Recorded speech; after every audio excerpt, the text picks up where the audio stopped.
ভাবি শুধু বলবে যে সোনারঘাট মাধবপুরে যদি না দাও তাহলে তোমার ঘর করতাম না। সোনারঘাট মাধবপুরে যদি ডিজিটাল সেন্টার না বানাও তাইলে তোমার ঘর করতাম না। একটুক বললেই ভাই আমার সোজা হয়ে যাব। ভাবি আপনি একটা দুটা কথা please। ধন্যবাদ।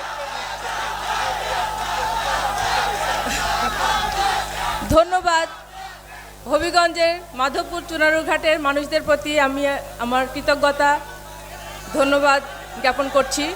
ব্যারিস্টার সুমন ভাইয়ের আমন্ত্রণে আজ আপনাদের মাঝে উপস্থিত হতে পেরে আমি অত্যন্ত আনন্দিত। আমি ফিজিক্যালি উপস্থিত না থাকলেও আমি কিন্তু বক্তব্য শুনছিলাম। সুমন ভাই যখন বক্তব্যে আমার কথা বলছিলেন আমি তখন বাই রোডে আসছিলাম, কিন্তু এরোপ্লেনের গতিতে যে